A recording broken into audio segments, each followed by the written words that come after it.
명절 아침, 서연은 쉰을 목전에 둔 나이에 다시 부엌 앞에 서 있었다.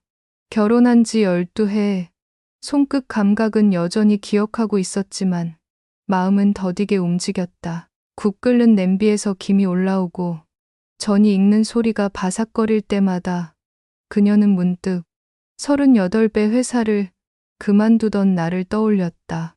그때 그녀는 재무팀 과장이었고 숫자를 다독이듯 어루만지던 사람이었다.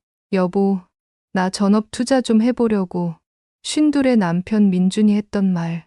서연은 그 말을 믿어주는 쪽을 선택했다. 사랑이란 나이 들수록 믿음이라는 옷을 두껍게 겹쳐 입는 일이라 여겼기 때문이다. 그러나 손에 남은 건 믿음이 아니라 멍울이었다. 세월은 사람을 부드럽게도 만들지만 쓸쓸하게도 만든다. 며느리가 되어 보낸 지난 해마다 그녀는 어릴 때 들었던 속담, 나이 들수록 집이 가벼워야 한다를 반대로 살아왔다. 시댁은 해마다 더 무거워졌고 그녀의 어깨는 점점 안으로 굽었다. 시어머니는 73, 붉은 한복 자락을 바닥에 끌며 들어와 온도부터 탓했다. 집이 왜 이렇게 싸늘하니? 며느리의 손은 국간장 대신 눈치를 더 떠넣었고 올케가 던지는 말끝은 날이 서 있었다. 어른이 되는 일은 참는 법을 배우는 것이라 했지만 쉰을 앞둔 나이의 참음은 젊은 날의 참음과 달랐다. 그것은 언젠가 스스로를 잊어버리는 연습이 되곤 했다. 사촌들과 친척들이 들어서며 거실이 채워졌다. 맛이 짜다. 간이 덜했다. 접시는 왜 이 모양이냐. 잔소리는 오래된 벽시계처럼 정확했다. 서연은 그 소리들 사이에서 조심스레 남편을 바라봤다. 한 번쯤, 단 한 번쯤만이라도 그만들 하시죠. 라는 말이 나오길 바랐다. 그러나 민주는 신문을 펼친 채 가장 익숙한 연기 모른 척을 이어갔다. 나이가 들수록 사람은 자신이 잘해온 것에 더 매달린다. 민주는 외면을 잘했고 시어머니는 꾸짖음을 잘했으며 서연은 사과를 잘했다. 식탁보 한 귀퉁이가 젖어드는 소리에 모두의 시선이 한 번에 쏠렸다. 국그릇이 미끄러져 내리며 뜨거운 국물이 흰 천을 천천히 파고들었다. 그 순간 시간은 유리처럼 얇아졌다. 민준이 벌떡 일어나 다가왔고 쉐이빙 로션 냄새에 알코올이 섞인 숨결이 코끝을 스쳤다. 정신 좀 차려. 그의 소나기가 머리카락을 잡아챘다. 당기는 힘에 목이 뒤로 꺾이며 오래된 기억들이 무더기로 쏟아졌다. 사랑한다던 약속, 투자에 실패하고도 조금만 더 라던 말, 그리고 자꾸만 손 벌리던 친척들의 눈빛들. 쉰을 앞둔 사람의 가슴 속에는 울음보다 더 깊은 정적이 있다. 서연은 그 정적 속에서 단단한 무언가가 깨지는 소리를 들었다. 누군가의 아내, 누군가의 며느리, 누군가의 지갑이던 이름표가 하나씩 떨어져 나갔다. 그리고 아주 작은 목소리로 그러나 생의 절벽에서 내뱉은 것처럼 낮고 깊게 속삭였다. 이제 그만. 그녀는 그의 손목을 떼어냈다. 손끝에 남은 건 몇 가닥 머리와 되돌릴 수 없다는 예감이었다. 나이가 들수록 끝은 더 분명해진다. 그날 그녀는 끝에서 비로소 자신을 보았다. 그날 저녁 사람들은 아무 일도 없었던 듯 다시 식탁으로 모였다. 웃음소리가 났고 숟가락 부딪히는 소리가 다시 리듬을 찾았다. 서연은 부엌 창가에 서서 설거지를 했다. 창문 밖으로 보이는 겨울 햇살은 짧고 유리 너머의 세상은 유난히 멀게 느껴졌다. 거울처럼 반사된 창 속에는 자신이 있었다. 눈과 주름, 질끈 묶은 머리, 그리고 익숙하게 굳은 인매. 그녀는 문득 생각했다. 나는 언제 이렇게 투명해졌을까? 거실에서는 민준의 웃음소리가 터졌다. 투자 얘기였다. 이번엔 친구가 좋은 자리를 잡았다고 했다. 시어머니는 또 한 번 손뼉을 쳤다. 역시 우리 민준이는 복이 많아. 서연의 손끝에서 그릇이 미끄러졌다. 떨어지는 소리 대신 그녀는 일부러 조용히 그릇을 붙잡았다. 깨지는 소리를 내지 않으려는 습관이 몸에 밴 것이었다. 그러나 그날따라 그 조용함이 견디기 힘들었다. 밤이 깊자 손님들은 하나둘 떠났다. 집 안엔 잔재된 음식 냄새와 미묘한 긴장만이 남았다. 민주는 소파에 누워 TV를 켰다. 화면 속 뉴스 앵커가 주가 상승을 전하는 동안 서연은 조용히 방으로 들어갔다. 옷장 문을 열자 결혼식 때 입었던 흰 원피스가 눈에 들어왔다. 그 옆에는 한때 출근하던 시절 입었던 정장이 있었다. 셔츠 주머니에는 이름표가 그대로 붙어 있었다. 윤서연 파이낸스 뎁. 그 이름표를 손끝으로 쓸어보았다. 그때의 자신은 숫자를 두려워하지 않았고 세상과 거래하는 법을 알았다. 그러나 결혼 이후에 그녀는 다른 계산법을 배웠다. 눈치의 비율, 인내의 비율, 그리고 사과의 타이밍. 서연은 천천히 이름표를 떼어내고 서랍 깊숙이 넣었다. 대신 그 자리에 오래된 통장 하나를 꺼냈다. 몇 년 전 비상금이라며 몰래 만들어둔 계좌였다. 잔액은 많지 않았지만 무게는 이상하리만큼 컸다. 창밖으로 바람이 불어 커튼이 흔들렸다. 그 바람 사이로 희미하게 어린 시절 어머니의 목소리가 들려오는 듯했다. 살다 보면 언젠가는 네가 너를 지켜야 하는 날이 온단다. 그녀는 천천히 옷을 갈아입고 코트를 걸쳤다. 현관에 놓인 구두를 신으며 마지막으로 집 안을 돌아봤다. TV 화면 속 민준의 얼굴은 밝았고 그 위로 주가 그래프가 오르고 있었다. 아이러니하게도 그날 그의 인생은 다시 상승세였다. 그러나 서연의 인생은 처음으로 결정의 시점을 맞이하고 있었다. 문을 닫는 소리 뒤로 그녀의 발소리는 길 위로 사라졌다. 겨울 공기는 차가웠지만 그 찬 공기 속에서 서연은 오히려 숨이 트였다.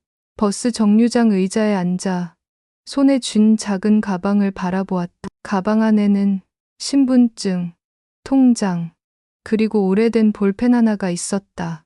볼펜 끝을 눌러보니 잉크가 여전히 남아 있었다. 그녀는 메모지에 짧게 썼다. 이제부터는 나의 숫자를 다시 세어보겠다. 버스가 도착했다. 그녀는 조용히 일어나 탑승했다. 차창 밖으로 멀어지는 집을 바라보며 서연은 문득 미소를 지었다. 쉰의 문턱에서 처음으로 누군가의 아내도 며느리도 아닌 나로서 숨을 쉬었다.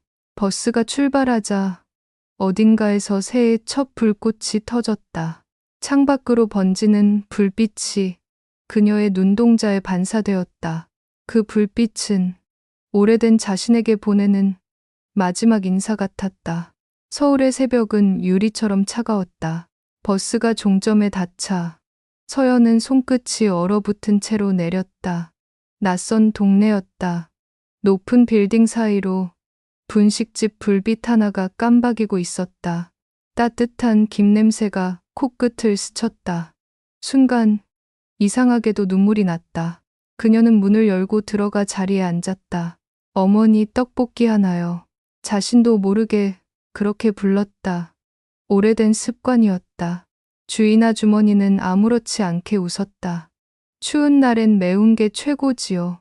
뜨거운 떡볶이를 한 입 베어 물자 혀끝이 얼얼하게 타올랐다. 그러나 그 매운맛이 그녀를 깨웠다. 그녀는 오래전에 잃어버렸던 감각, 내가 지금 살아있다는 느낌을 다시 떠올렸다. 식탁 위에 놓인 가방을 열어보니 그 안엔 한 장의 메모가 있었다. 결혼 초 민준이 썼던 손편지였다. 서연아, 네가 있으면 나는 뭐든 해낼 수 있을 것 같아. 그때 그녀는 믿었다. 사람은 함께라면 두려울 것이 없다고. 하지만 이제야 안다. 어떤 길은 반드시 혼자 걸어야 한다는 걸. 그녀는 편지를 접어 떡볶이 국물 옆에 올려두었다. 불빛 아래 글씨가 서서히 번졌다. 밖에서는 새벽 신문을 나르는 트럭 소리가 들려왔다. 도시의 하루가 다시 시작되고 있었다. 그녀는 계산을 하고 나서 아주머니에게 말했다. 혹시 근처에 월세 싼 원룸 있을까요?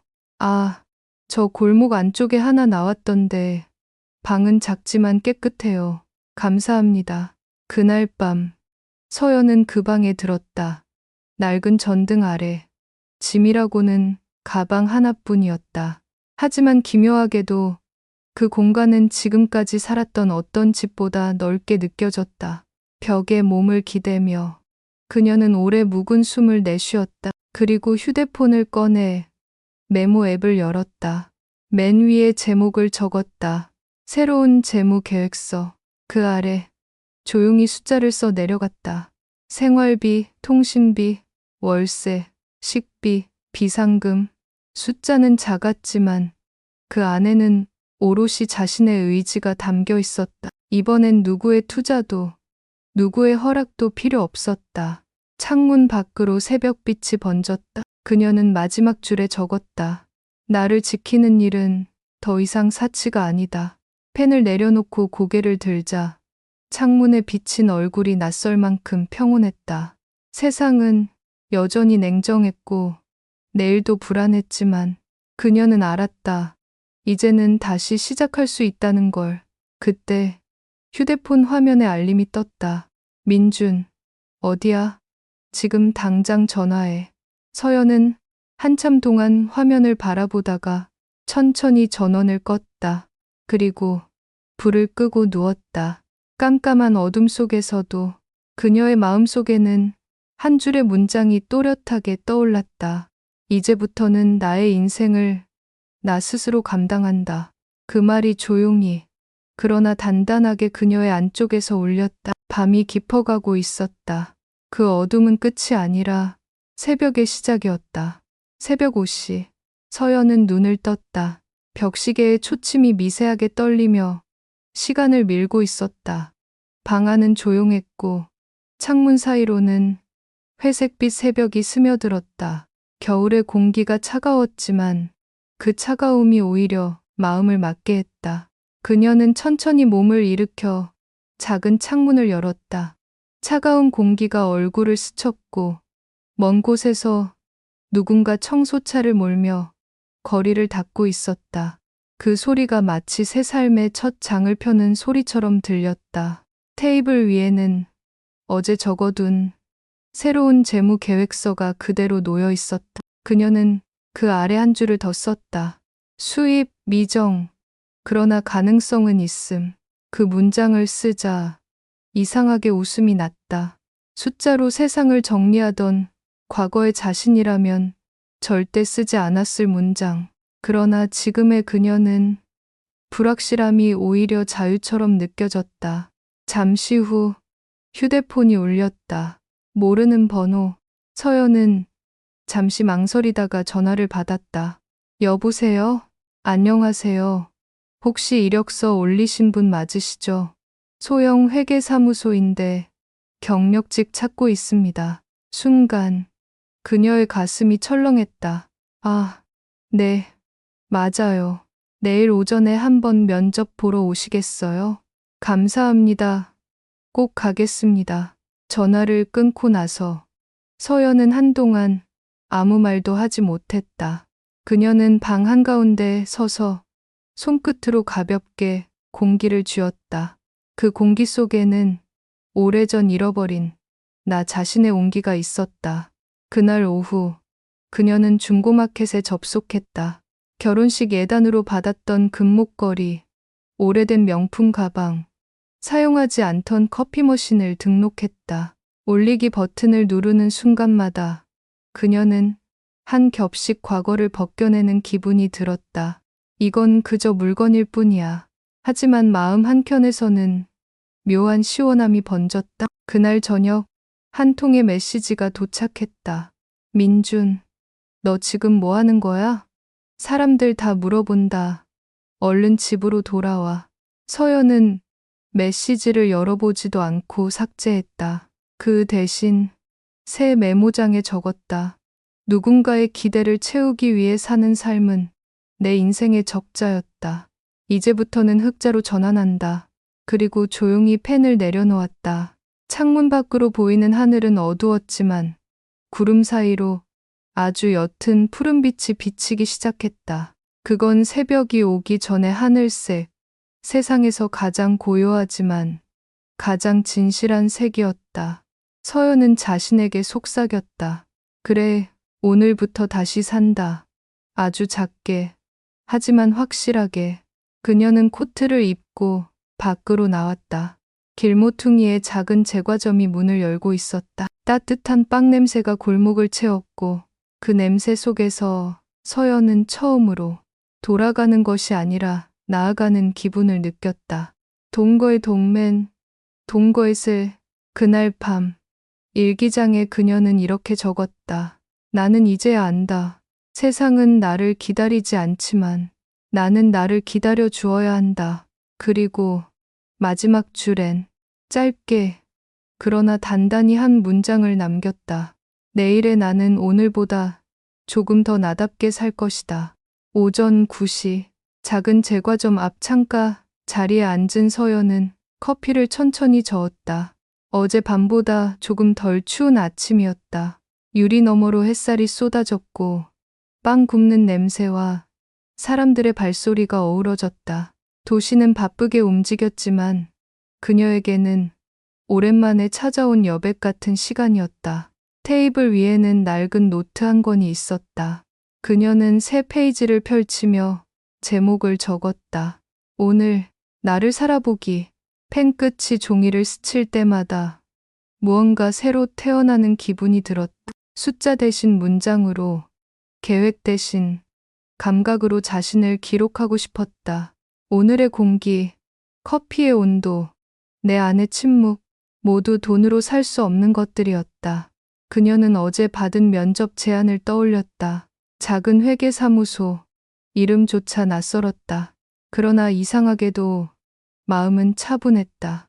이제는 누가 자신을 어떻게 평가하든 상관없었다. 그저 내가 선택한 삶이라는 사실만이 중요했다. 그때 문이 열리며 찬바람과 함께 한 남자가 들어왔다. 검은 코트를 입고 두 손엔 종이봉투를 들고 있었다. 그는 계산대에 빵을 놓으며 말했다. 이거 어제 주문하신 단팥빵 맞죠? 점원이 고개를 저었다. 아, 아니요. 그건 아까 저 손님 거예요.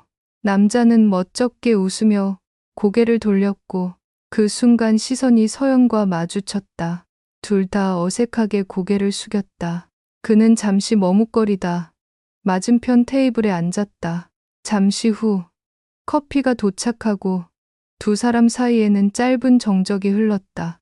유리창 밖으로 아이들의 웃음소리가 들려왔다. 오늘 날씨 참 맑네요. 그의 말은 조심스러웠지만 진심이었다. 서연은 고개를 끄덕였다. 네, 맑은데 좀 낯설죠. 맞아요. 낯설 만큼 맑아요. 짧은 대화였지만 이상하게 따뜻했다. 누군가와 아무 기대 없이 주고받는 말이 이렇게 편안할 줄은 몰랐다.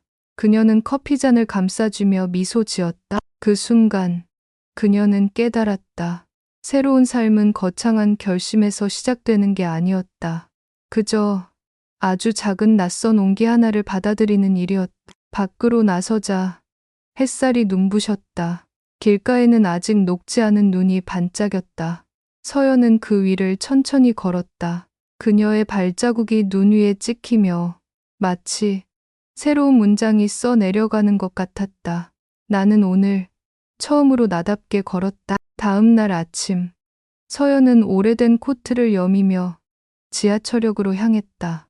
어제보다 바람이 덜했지만 공기 속엔 여전히 겨울의 냄새가 남아 있었다. 출근길 사람들은 각자의 무게를 지닌 듯 고개를 숙이고 있었다. 서연은 그 속에서 혼자만 다른 속도로 걷고 있었다. 발끝에 닿는 아스팔트의 감촉이 낯설었지만 묘하게 안정감이 있었다. 예전에는 매일 이 길을 달리듯 걷곤 했다. 하지만 오늘은 달라졌다. 서연은 서두르지 않았다. 지하철 안에서는 어린 직장인들이 핸드폰을 들여다보며 웃고 있었다. 그 웃음 속엔 피로와 희망이 묘하게 뒤섞여 있었다. 서연은 그 얼굴들을 바라보다가 문득 창에 비친 자신의 모습을 보았다. 검은 머리칼에 희끗한 실한 올, 눈가의 주름이 조금 깊어졌을 뿐인데 그 안에는 오래된 슬픔 대신 차분한 결이 자리 잡고 있었다. 나이가 든다는 건 아마도 마음의 정적을 품는 법을 배우는 일일지도 몰랐다. 사무실은 작은 건물 3층에 있었다. 문을 열자 구운 종이 냄새와 먼지가 섞인 공기가 느껴졌다. 직원은 네 명뿐이었다. 커피포트가 끓는 소리, 프린터의 바스락거림, 벽에 걸린 달력이 조용히 흔들렸다. 서연은 그 단조로움이 좋았다. 회계라는 일은 결국 질서의 언어였고 혼란의 끝에서 안정을 찾아내는 일이었다. 그것이야말로 지금의 자신에게 꼭 맞는 일이었다. 점심 무렵 대표가 커피를 내밀며 말했다. 경력직이라 그런지 손이 빠르네요. 근데 표정이 조금 외로워 보입니다. 서연은 잠시 웃으며 대답했다. 괜찮아요. 이제는 고요가 제일 편해요. 그 말이 입 밖으로 나오는 순간 자신도 놀랐다. 예전 같으면 그 말 뒤에 변명이나 웃음으로 덮었을 텐데 오늘은 그저 진심이었다. 퇴근길, 바람이 다시 불었다. 그녀는 코트를 여미며 하늘을 올려다보았다. 회색 구름 사이로 석양이 스며들고 있었다. 그 빛은 마치 오래된 자신이 천천히 사라지고 새로운 그림자가 태어나는 듯했다. 서연은 마음속으로 조용히 중얼거렸다. 나는 이제야 비로소 살아가는 중이다. 그 문장은 바람 속으로 흩어졌지만 그녀의 가슴에는 오랫동안 따뜻하게 남았다. 며칠이 흘렀다. 사무실의 리듬에도 조금씩 익숙해졌다. 오전에는 장부를 정리하고 오후에는 결산 자료를 검토했다. 규칙적인 하루였지만 서연에게 그 반복은 안정처럼 느껴졌다. 매일 같은 자리, 같은 종이 냄새, 같은 빛. 예전 같으면 단조로움이라 여겼을 일상이 이제는 쉼표 같았다. 퇴근 무렵이면 늘 작은 제과점을 지나쳤다. 며칠 전 그 남자를 처음 본 곳이었다. 빵 냄새가 골목을 채우는 시간. 유리창 너머로 노릇한 빵들이 반짝였다. 오늘은 괜히 안으로 들어가고 싶었다. 문을 열자 따뜻한 공기가 얼굴을 감쌌다. 구석 자리에 앉아 커피를 주문하려는데 익숙한 목소리가 들렸다. 그때 뵌 분 맞죠? 그는 미소를 지었다. 어깨에 빵가루가 조금 묻어 있었고 손끝에는 반죽 자국이 남아 있었다. 혹시 단팥빵 좋아하세요? 예, 그날 남기고 가신 거 제가 먹었어요. 덕분에 맛있게 아침을 시작했죠. 서연은 웃음이 났다. 그럼 오늘은 제가 하나 사야겠네요. 그는 빵을 건네며 말했다. 저 여기 새로 온 제빵사예요. 사람들한테 잘 못 웃는데 이상하게 그날은 웃음이 나더라고요. 왜요? 그냥 낯선데 편한 얼굴이어서요. 잠시 정적이 흘렀다. 커피 향이 천천히 공기를 채웠다. 서연은 창가 너머로 석양을 바라보았다. 주황빛이 유리 위에 번져 있었다. 요즘은 그런 게 좋아요. 낯선데 편한 것. 저도요. 두 사람은 오래 대화하지 않았다. 다만 커피를 마시며 서로의 침묵을 방해하지 않았다. 말보다 조용한 온기가 흐르고 있었다. 그녀는 컵을 내려놓으며 물었다. 하루 끝나고 이런 시간 좋네요. 그는 고개를 끄덕였다. 네, 오늘 하루가 괜찮았다고 느껴지는 순간이죠. 밖으로 나오자 바람이 불었다. 골목 끝에 가로등 불빛이 흔들렸다. 서연은 가방 속에 넣은 빵 봉투를 꼭 쥐었다. 따뜻한 온기가 손끝에 전해졌다. 그날 밤 그녀는 일기장에 짧게 썼다. 누군가와 조용히 같은 공기를 나누는 일. 그게 다시 살아간다는 뜻인지도 모른다. 그 문장을 덮으며 그녀는 오랜만에 편안히 잠들었다. 그리고 꿈속에서 눈 덮인 길 위를 천천히 걷고 있었다. 발자국은 하나뿐이었지만 이상하게 외롭지 않았다. 며칠 뒤 눈이 내렸다. 도시의 소음이 하얀 침묵 속으로 잠겨들었다. 출근길마다 익숙하게 들리던 경적 소리 대신 눈 위를 밟는 부드러운 발소리만 들렸다. 서연은 손끝에 닿는 냉기를 느끼며 코트를 여몄다. 세상은 여전히 차가웠지만 마음속에는 이상하게 온기가 남아 있었다. 제과점에서 마주친 남자 지호. 그의 이름을 떠올리면 묘하게 숨이 고요해졌다. 점심시간, 사무실 창가에서 커피를 마시며 그녀는 휴대폰을 열었다. 며칠 전 지호가 보낸 짧은 메시지가 여전히 남아 있었다. 오늘 눈 많이 온대요. 미끄럽지 않게 조심하세요.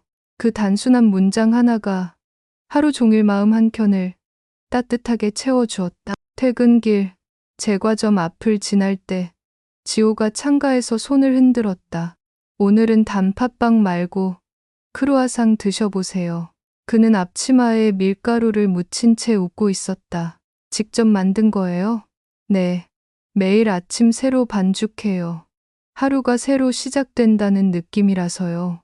그 말에 서연은 잠시 멈췄다. 하루가 새로 시작된다. 그 단어가 낯설 만큼 아름다웠다. 둘은 나란히 앉아 커피를 마셨다. 창밖으로는 눈이 계속 내렸고 가게 안은 따뜻한 빛으로 물들었다. 원래 이런 일 하셨어요? 아니요. 예전엔 설계사무소에 있었어요. 그런데 어느 날 도면 대신 반죽을 만지고 싶어졌어요. 뭔가 살아있는 걸 만들고 싶었달까. 도면은 완벽해야 하지만 빵은 틀려도 괜찮죠. 맞아요. 그래서 좋아요. 그는 잠시 그녀를 바라보았다. 서연 씨는요? 왜 다시 일을 시작했어요? 그녀는 조용히 미소 지었다. 살기 위해서요.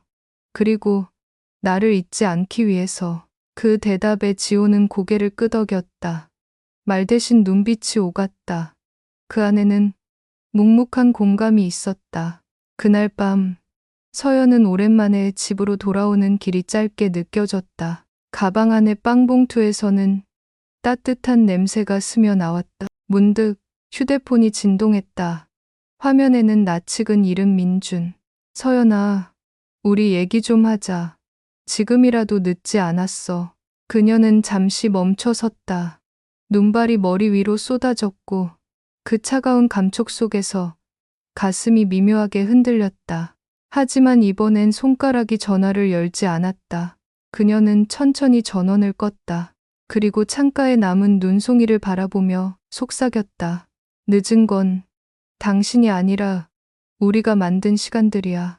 눈은 조용히 쌓여갔고 그녀의 마음속에도 새 계절이 서서히 자리 잡고 있었다. 눈이 먹고 난 며칠 후 공기는 유리처럼 맑았다. 사무실 창가에 비친 햇살이 서류 위로 부서지고 있었다. 서연은 계산기를 두드리다가 문득 손끝이 멈췄다. 휴대폰이 진동했다. 화면에는 낯익은 이름 민준. 이번에는 단 한 줄의 메시지였다. 회사 앞이야. 잠깐 볼 수 있을까? 심장이 짧게 흔들렸다. 하지만 그 떨림은 두려움이 아니라 차가운 경계였다. 서연은 천천히 코트를 챙겨 입었다. 바깥은 햇살이 눈부셨고 그 아래 민준이 서 있었다. 예전보다 살이 빠지고 정장은 구겨져 있었다. 그러나 그의 눈빛은 여전히 익숙했다. 자신을 설득할 때 그 조용한 강요 같은 눈빛. 잘 지냈어? 그가 먼저 물었다. 네, 덕분에요. 왜 이렇게 연락이 안 돼? 나도 많이 생각했어. 네가 그때는 이미 끝났어요. 그녀의 목소리는 낮고 단단했다. 민주는 잠시 말을 잃었다. 그리고 손을 뻗었다. 다시 시작하면 안 될까? 나 요즘 힘들어. 투자도 망했고 엄마도 아파. 너라도 옆에 있어줘야. 아직도 그러네요. 뭐가? 나를 부를 때마다 이유가 꼭 있어요. 당신이 힘들 때만. 그 말에 민준의 눈썹이 미세하게 떨렸다. 그게 무슨 말이야. 우리 부부였잖아. 그건 이름뿐이었어요. 난 아내가 아니라 당신의 그림자였죠. 잠시 정적이 흘렀다. 사람들의 발소리가 그들 사이를 스쳤다. 서연은 천천히 숨을 내쉬었다. 이제 그만 가요. 나 오늘 바빠요. 곧가로 개서 그녀가 돌아서자 민준의 목소리가 뒤에서 떨렸다. 혹시 다른 사람 생겼어? 그녀는 대답하지 않았다. 대신 짧게 웃었다. 그게 중요해요. 그 웃음 속에는 더 이상 미련이 없었다. 사무실로 돌아오는 길, 발걸음이 가벼웠다. 창가를 지날 때 제과점 안에서 지호가 손을 흔들었다. 그 웃음 하나가 바람보다 따뜻했다. 그녀는 유리창 너머로 작게 고개를 숙였다. 퇴근 후 지호는 조심스럽게 말했다. 오늘 얼굴이 조금 힘들어 보여요. 괜찮아요. 오래 묵은 이야기를 하나 끝냈어요. 끝났다는 건 잘한 거네요. 그렇겠죠. 끝내야 시작이 있으니까. 두 사람은 아무 말 없이 눈을 마주쳤다. 그 순간 서연은 깨달았다. 상처가 남아 있어도 새 빛은 스며든다는 걸. 가게 문을 나서며 그녀는 마음속으로 속삭였다. 이제 나는 뒤가 아닌 앞을 본다. 밤하늘에는 아직 녹지 않은 눈빛이 흩어지고 있었다. 그 빛 아래서 그녀의 걸음은 조용하지만 확실하게 나아가고 있었다. 봄이 다가오고 있었다.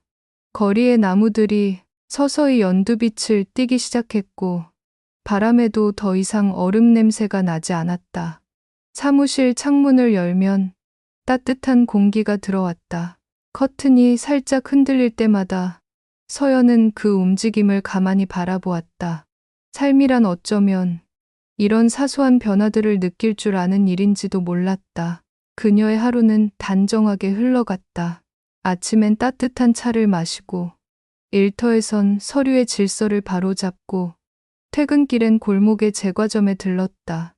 지호는 여전히 반죽을 하고 있었고 가끔씩 그녀를 보며 오늘도 수고 많으셨어요 하고 말했다. 짧은 인사였지만 그 안에는 말로 설명할 수 없는 온기가 있었다. 어느 날 지호가 작은 봉투 하나를 내밀었다. 새 메뉴 시식용이에요. 이름은 봄의 빵. 봄의 빵이라니 시적이네요. 안에 딸기잼이랑 연유가 들어있어요. 아직은 조금 달아요. 서연은 빵을 반으로 나눠 한 입 베어 물었다. 달콤한 맛이 입안에서 퍼졌다. 맛있네요. 근데 달지 않아요? 괜찮아요. 인생엔 이런 달콤함도 필요하니까요.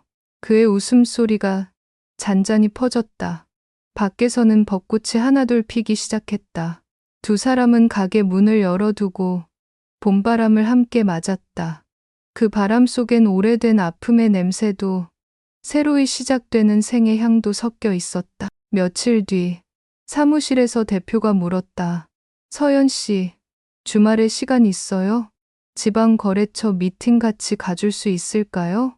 서연은 잠시 망설였지만 곧 고개를 끄덕였다. 네, 괜찮아요. 그날 저녁 지호에게 그 이야기를 들려주자 그는 고개를 끄덕였다. 좋네요. 새로운 길이 열리는 거예요. 그럴까요? 물론이죠. 빵 반죽도요. 오래 치대야 부드러워져요. 삶도 그렇겠죠. 그 말에 서연은 웃었다. 예전에는 미래를 생각하면 불안했지만 지금은 두렵지 않았다. 오히려 모르는 길을 걷는 자신이 조금은 자랑스러웠다. 그날 밤 창문을 열자 봄비가 내리고 있었다. 비 냄새가 공기 속에 스며들었다. 그녀는 조용히 노트를 펼치고 적었다. 오늘 나의 삶은 조금 달콤했다. 그리고 그 달콤함이 두렵지 않았다. 펜 끝에서 잉크가 번지며 작은 꽃무늬를 만들었다. 서연은 미소 지었다. 세상은 여전히 복잡하고 시끄러웠지만 그녀의 마음은 오랜만에 고요하고 살아 있었다.